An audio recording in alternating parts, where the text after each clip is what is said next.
জিৎ কি এখন শাকিব খানের লেভেলে আছে? শাকিব খানের লেভেলটা কোথায় আর জিতের লেভেলটা কোথায়? আর যারা বলতাছে জিতের চেঙ্গিস সিনেমা রেকর্ড তুফান সিনেমা দিয়ে শাকিব খান ভাঙতে পারবো না, তাদেরকে বলতে চাই, শোন বলদের বাচ্চারা, জিতের বক্তব্যকে বলতে চাই, যত বড় মুখ না তত বড় কথা। বেশ কিছুদিন যাবত দেখতেছি জিতের বক্তরা শাকিব খানকে ছোট করে কথা বলতাছে। তারা বলতাছে জিতের চেঙ্গি সিনেমা রেকর্ড ভাঙতে হলে শাকিব খানকে আরো 10টা তুফান করতে হবে। এদের কি লজ্জা শরম বলতে নাই? এদের কি কোনো লজ্জা নাই? এই যে জিতের সাথে কি শাকিব খানের তুলনা যায়? জিত কি এখন শাকিব খানের লেভেলে আছে? শাকিব খানের লেভেলটা কোথায় আর জিতের লেভেলটা কোথায়? আর যারা বলতাছে জিতের চেঙ্গিস সিনেমা রেকর্ড তুফান সিনেমা দিয়ে শাকিব খান ভাঙতে পারবো না, তাদেরকে বলতে চাই, শোন বলদের বাচ্চারা, জিতের Genghis cinema record Shakib Khan তুফান সিনেমা দিয়ে একদিনে ভেঙে ফেলছে, জাস্ট একদিন। ঈদের প্রথম দিনেই জিতের চেঙ্গিস যে পরিমাণ চলছে তার থেকে বেশি হিট হয়ে গেছে প্রথম ঈদের দিনেই তুফান। জিতের চেঙ্গিস ইন্ডিয়া জুড়ে ফ্লপ, হিন্দি মার্কেটে সুপার ফ্লপ, কলকাতাতেও ফ্লপ।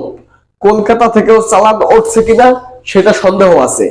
এবং চেঙ্গিস সিনেমা যে গান, সেই গানে 1 বছর পার হয়ে গেছে, এখন পর্যন্ত একটা গানে 10 মিলিয়ন প্লাস ভিউ আসে নাই। সেখানে আমাদের তুফান সিনেমার গান দেখলে মাথা ঘুরে যাব। দুষ্টু কোকিল গানটা 5 দিন আগে আপলোড হয়েছে, সেই গানটা 15 মিলিয়ন ভিউ মাত্র 5 দিনে। এবং উড়াধুরা গানটা 50 মিলিয়নের কাছাকাছি গেছে গা। সেখানে তোমাদের চেঙ্গিস সিনেমার গান এখনো 10 মিলিয়ন প্লাস ভিউ হিট করতে পারে নাই। তাহলে সেই নায়কের সাথে কিভাবে শাকিব খানের সাথে তুলনা করা যায় আমি বুঝি না। সেই সিনেমা নিয়া, সেই বস্তা পচা সিনেমা নিয়া আসছে শাকিব খানের সাথে তুলনা দিতে। শাকিব খানের সাথে তোদের জিদের তুলনা হয় না। তোদের জিদ হচ্ছে আমাদের বাংলাদেশের আরিফিন শুভ, রোশান, তাদের সাথে তোদের জিদের তুলনা করা যায় এই মুহূর্তে, শাকিব খানের সাথে না। শাকিব খান এখন এমন পর্যায়ে আছে, ওই পর্যায়ে তোদের জিতে যেতে হলে তোদের জিতের আরো 10 বার জন্ম নিতে হবে। তোরা যে জিত নিয়ে ফালাস, সেই জিতের লাস্ট 10 বছরে কোনো সুপারহিট সিনেমা নাই। লাস্ট 10 বছরে ওই রকম ভালো কোনো সুপারহিট সিনেমা নাই তোদের জিতের। মনে রাখার মতো কোনো সুপারহিট সিনেমা জিতের লাস্ট 10 বছরে নাই। আর আমাদের শাকিব খান প্রিয়তমা দিয়ে যা দেখাইছে, প্রিয়তমা দিয়ে যেই ব্লকবাস্টার দিছে, জিতের অমন একটা ব্লকবাস্টার দিতে হলে জিতের আরো 20 বার জন্ম নিতে হবে। তোমাদের জিতকে একটা প্রিয়তমা বানাইতে বলো, একটা তুফান বানাইতে বলো, তারপরে আইসো শাকিব খানের সাথে তুলনা দিতে। এক কথায় শাকিব খানের লেভেলে জিতকে এখন আমরা মনে করি না। আগে শাকিব খানের লেভেলে ছিল, 2015-16 সালে শাকিব খানের লেভেলে ছিল জিত।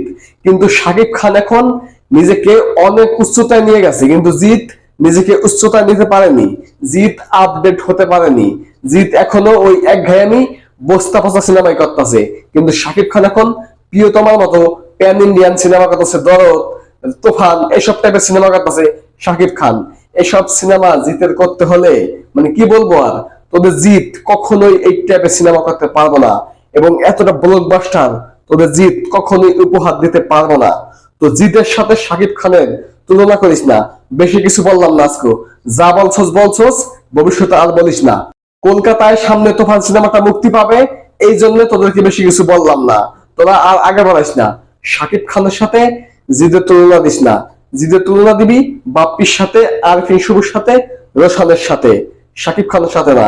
শাকিব খান মেগা স্টার, আর জিতকে এখন সুপার স্টার বলা যায় কি যায় না এটা নিয়েও সন্দেহ আছে। তো তুলনা দিতে গেলে লেভেল লাগে, তুলনা দিতে গেলে লেভেলে আসা লাগে। শাকিব খানের লেভেলে এখন আর জিত নাই। তো কথাবার্তা একটু হুশ করে বলবা, একটু জ্ঞান খাটাই কথাবার্তা বলবা। জিতের ফ্যানদেরকে বলতাছি, এই কথাগুলো শুধুমাত্র জিতের ভক্তদের জন্য, জিতের জন্য না। জিতকে অবশ্যই সম্মান করি। জিতের যেসব ভক্তরা উল্টাপাল্টা কথা বলতাছিল তাদের জন্য, যত সব ফালতু।